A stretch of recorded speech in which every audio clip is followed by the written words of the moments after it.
Good. All right. Good afternoon, everyone. It's just hit 12 o'clock. Siri's saying good afternoon back. Who's having a good conference? I think it's been really, really good so far. You know, walking around the Super Bowl area, there really are many opportunities to have interesting conversations, either with SAP or with the plethora of amazing partners we have here this year. So it's really great. So I'm really privileged to introduce today's speaker.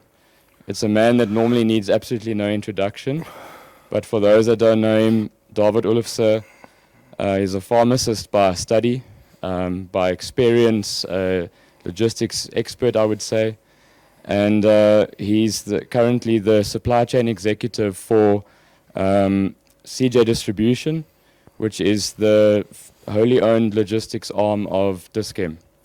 We all use drugs and products from Dis-Chem regularly, I guess, so we should all know Dis-Chem very well. And please, David, join me on stage. Thanks, Wes. Really a pleasure to introduce you. Thanks, Wesley. Thanks. Sure. Good morning. I must be honest, I learned two things last night. My friends are not really my friends, so they changed my presentation. And the second thing was that Safila takes its toll. Thanks for joining. I specifically put this video in to induce a bit of vertigo. I just want to see if that'll go.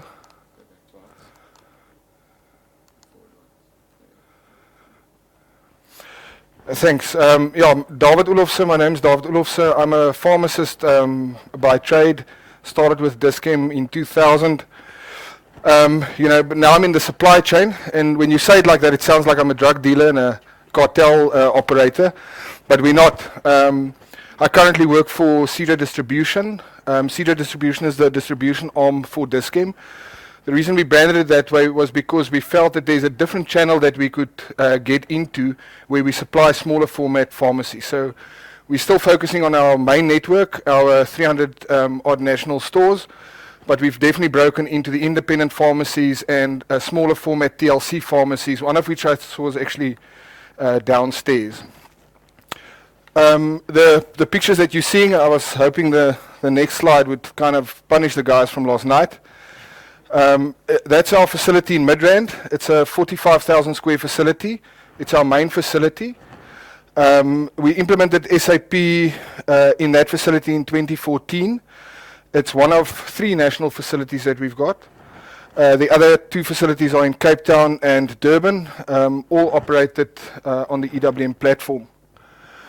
Again, maybe just out of interest, there's also a warehouse that we have in Delmas, but that currently doesn't run EWM. That still runs a legacy system. We're planning to switch that over in 2025. That only supplies smaller format and independent pharmacies. We procured that business in 2016.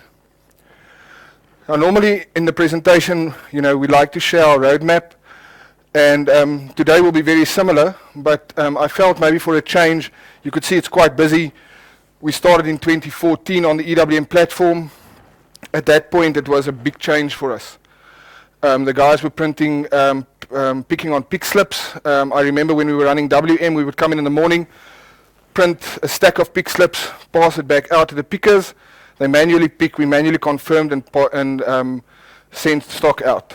In 2014, in May, we went on to EWM. And you can see since then, there's been a well-defined rhythm of changes in our business, and we've tried to keep abreast of new items, innovative items, to drive the CJ Distribution business to something that we can be proud of and that can be competitive. But we did that on the back of 4 principles that I would like to take you through. As a Dutchman, you see that I ran out of the 4th one, so collaboration was kind of a buzzword, so we kept that. Partnership. And I think this was an important thing for us from the start. And that's something that actually rang true from a Dis-Chem perspective when we implemented in 2009 as well. when we look at our implementation partners, we look at them as partners, not service providers or software providers. So in the three partners that we'll talk about today is Argon Supply Chain Solutions. And I'm going to give you some examples of how we integrated these teams into our team to really deal with them as partners. What happens then is that the moment we go through tough times, there's no finger pointing, because we're in it as a team. We also integrate that Argon team into our on-site team. They come to our team functions, they join us. When we plan for the year, they're part of the roadmap.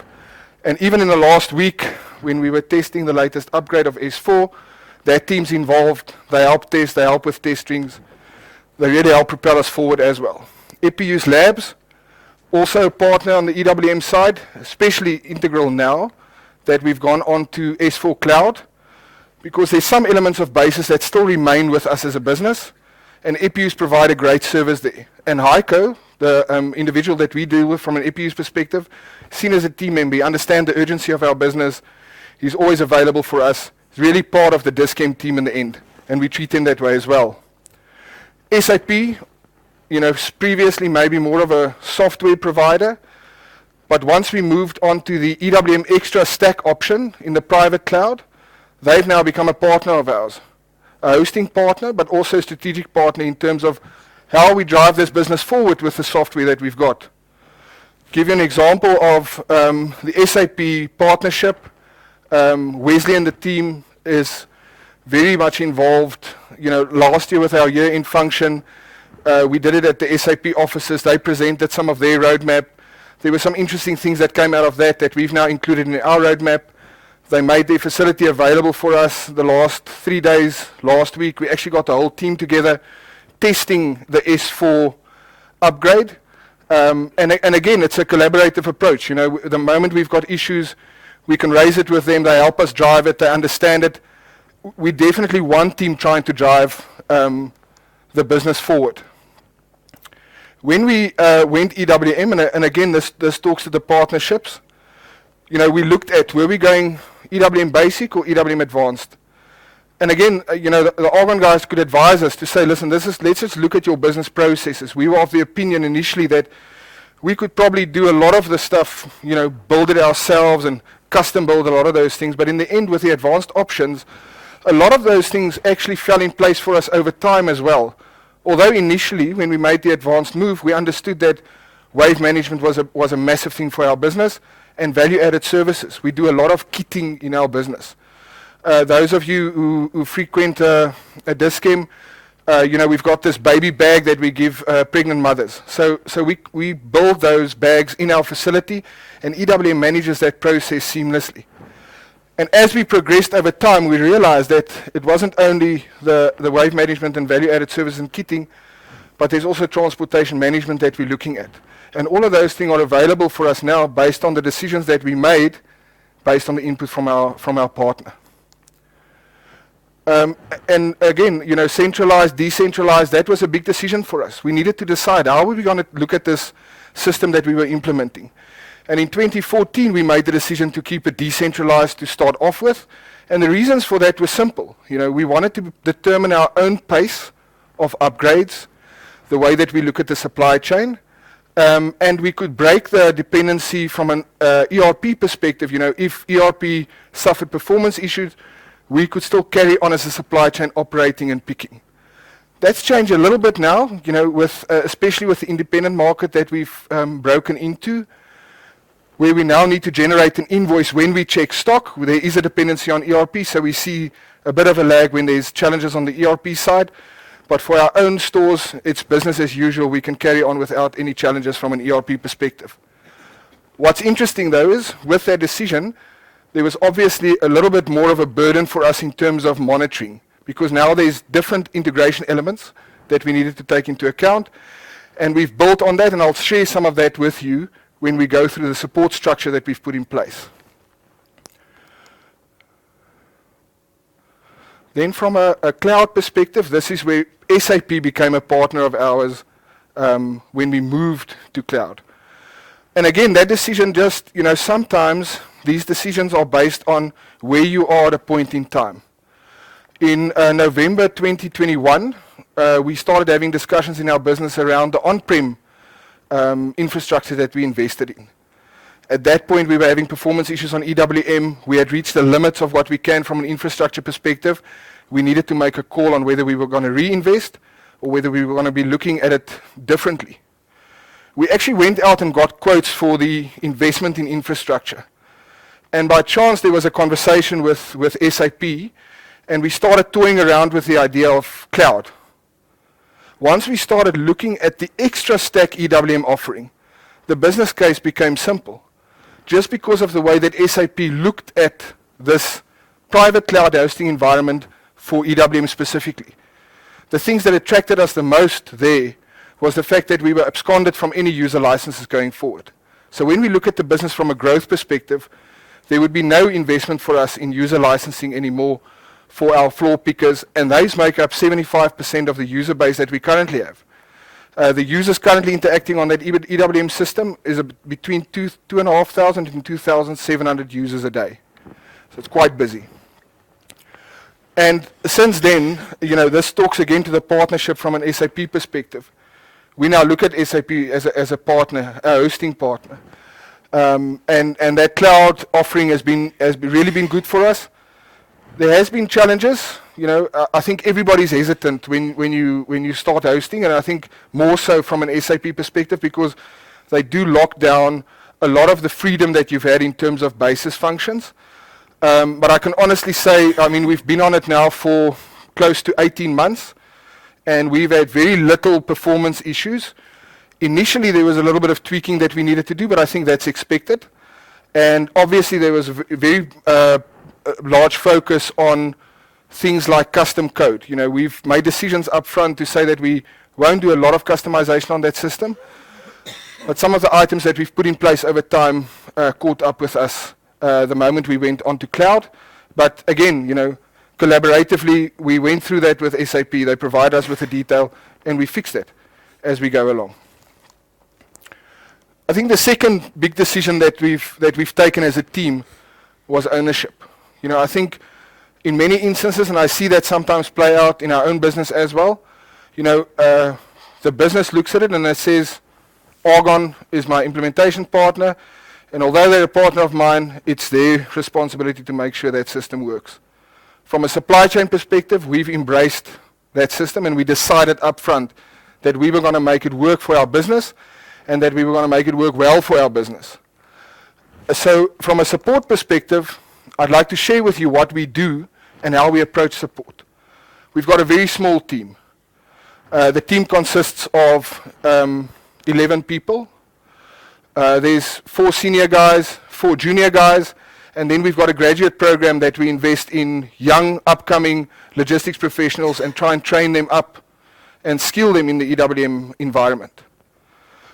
These individuals don't only support EWM, they also support ERP from a business perspective, where it touches supply chain, article master data, debtors master data, creditors master data. And they take ownership of all the integration between that. So you can see that this support team is quite specialized, and apart from the EWM and ERP sides, they also look after all supply chain applications. Trackmatic, which is our outbound execution platform, to name a few.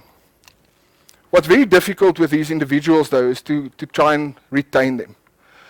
And if we look at it, what happens in our business, I think in the last 12 months we've lost 3 senior resources, and we lose them to consulting firms. And it's very difficult to be competitive in terms of remuneration for these individuals.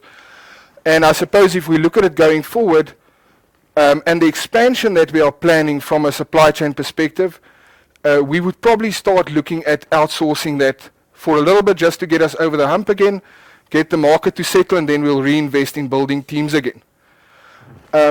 You'll see what we've also done from a support perspective is we divided the support team in 2 disciplines. There's an operational support side and a functional support side. The operational support side normally operates at level 1. Level 1 for us, these people actually on the floor, They are specialists in specific disciplines in the warehouse. In other words, we've got an individual that sits with an inbound team on the floor. He lives with them daily. He provides feedback. He interacts with the system. And he, apart from the support process, he also feeds back to us opportunities for enhancements. And those sit in all those disciplines: outbound, inbound, inventory, and our dispatch side. We've got a functional support offering. These guys are not necessarily, they don't have an affinity for operations, because it's a specific person that has that affinity for operations. You know, often we find, and I think we see that in the consulting space as well, you know, systematically the guys are very strong, but the moment it needs to get on the floor, operationalize, they're not comfortable there and they don't like it. So the functional support guys we've identified are people that understand the operations. We sometimes send them to the floor for specific things, you know, go and pick and use exception codes and tell us how that works.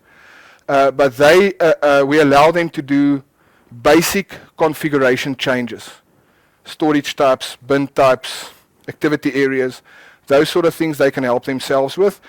And it reduces the cost and the dependency on heavily specialized functional people. So from a Dis-Chem perspective, from a CJ perspective, we look after level 1 and level 2 support. But again, you can see that team is fairly small and we struggle to retain. The level 3 support is provided by our partner Argon. That's for heavy lifting, big enhancements, big configuration changes, big projects.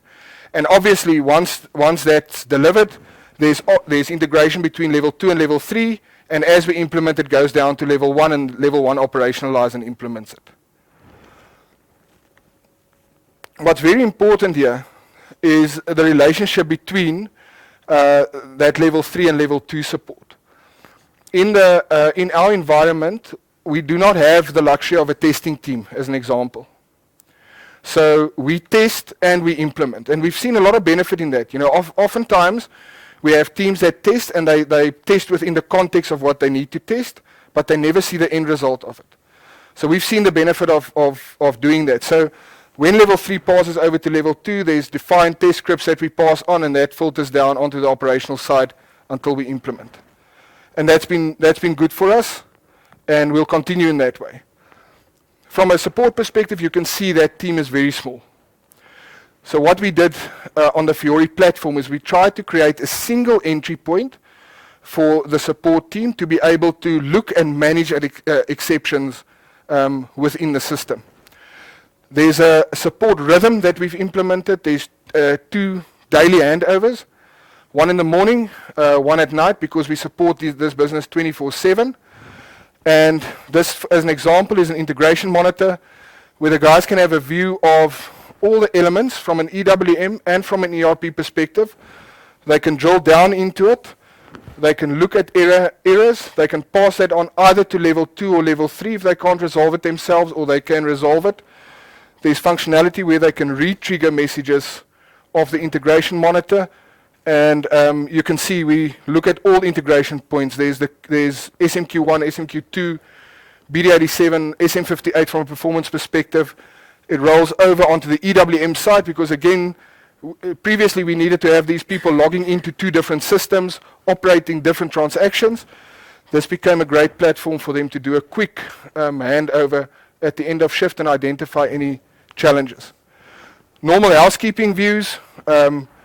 So, you know, per warehouse we can drill into it and we can have a view to say, do we have undefined warehouse orders?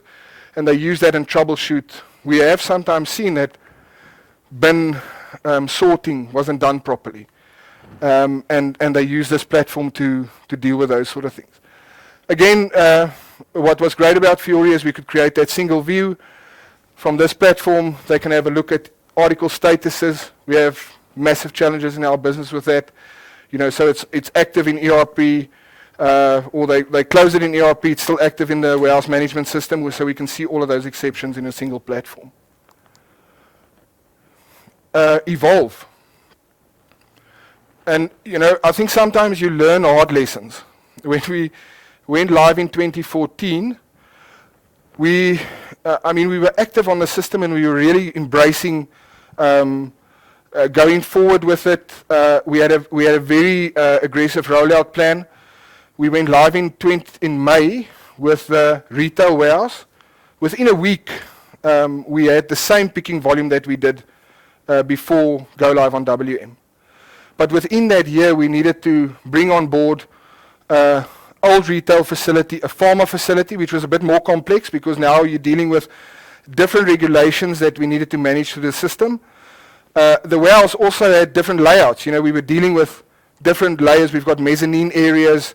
You know, we needed to use layout-oriented storage control to make sure that we've got visibility, all of those sort of things. And then we started implementing new warehouses as well. Durban and Cape Town came online. So we kind of let, by the way, upgrades. And in 2018, when we needed to do the change from the DB2 database over to the HANA database, all of a sudden we were many versions behind. And that in itself slowed us down in getting that migration successfully through. So since then, we've decided that we will make sure that we stay as recent as possible with upgrades as often as possible. So since 2018, we've had a healthy rhythm of an upgrade once a year. And what's interesting from a cloud perspective is SAP normally suggested that you go N-1. On cloud, the suggestion is actually that you go latest version. So what we were testing last week, Monday, Tuesday, Wednesday, was the May 2023 version, and we will go live with that this coming weekend. So again, you know, I think from an Evolve perspective, we decided that we wanted to stay right ahead with the latest software. You know, we've started playing around with IRPA. This was our cloud journey, and what was interesting here is you can see that the deal almost took us longer than what it did to actually do the migration. And what was interesting with the migration, we proved quite a few things for ourselves, and I think it's quite interesting, maybe for you as a customer as well. So we had this 9.5 version of EWM and ECC, and we decided that we were going to go cloud S4. So it was an upgrade and a migration. We didn't go big bang. And I'll be honest, you know, we try and avoid a big bang unless it's absolutely, there's no way we can get past that. We prefer to take a smaller facility live, even if it's for 2 weeks or 3 weeks. The best cycle for us is normally a full month because then we get to see all volume peaks and all the intricacies that plays out within a month in a DC. We went live in March. At that point, we then had a ECC system that was connected to a 9.5 on-prem EWM system and connected to a S4 cloud-hosted EWM solution. And we migrated all those facilities over between March and July of 2022.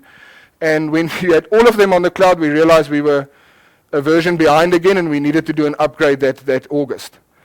Then we were sitting with an ECC component linked to an S4 EWM system, and then ECC migrated to RISE. So now we have a ECC on RISE connected to a EWM cloud version. So you can see all the intricacies that played out with that. And my understanding is that our ECC system will be upgraded to S4 April next year. And then we all stable again, all kind of on the same versions. Yeah, so interesting there. IRPA. Our route to IRPA was actually quite interesting. You know, I think COVID taught a lot of businesses a lot of lessons, and I mean it was terrible, but it also forced us to think differently about how we use technology. And our first exposure to COVID was actually through Python scripting. It was the cheapest solution we could find, and we were really in a pickle with processing COVID results, and we employed a Python script to read emails from a pathological lab, read the PDF, identify the customer, and mail those results out.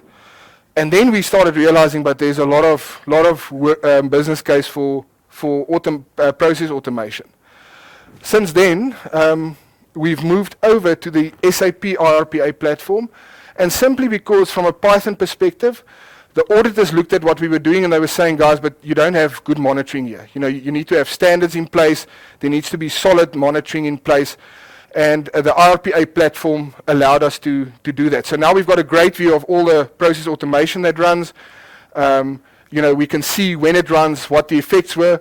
And I must be honest, the one thing that's surprising for me, you know, SAP flaunts this low-code, no-code concept. And, you know, I'm a pharmacist, and I could configure an automated process quite easily. They've really made it intuitive, and it's easy to interact with that system. What's also great is the content that's available. You know, so there's a lot of customers that add to that content on the RPA platform. Unfortunately, there's very little from a supply chain perspective. So our goal as a team was to get something that would be good for other customers and that we could actually contribute to that platform as well. Currently in our environment, we run 33 robotics processes, and they range from housekeeping. So there we've got, for instance, I showed you the queues earlier on. We've got a robotics process that monitors queues, and there's certain errors in the queues that we resolve through an automated process. Article statuses, you know, where it gets blocked because the article is blocked or no longer listed. The robotics process goes, fixes it, allows the queue to go through and sets it back to what it was before. Cleaning out old deliveries, you know, always a problem. We've automated that process. But we've also automated things that helps the operations teams. You know, again, from a processing perspective, we've taken a burden away so that those guys can focus on what they're supposed to be doing. You know, they're supposed to operate the system, they're supposed to get stock out. We find that the automated processing helps us to get them to achieve that. You know, and then you can get all three in place. We've got good partnerships. We work as a single team. We've taken ownership of the system. We really want to make it work. We're right there at the forefront of technology and ideas and innovation, but it really only, the rubber hits the road when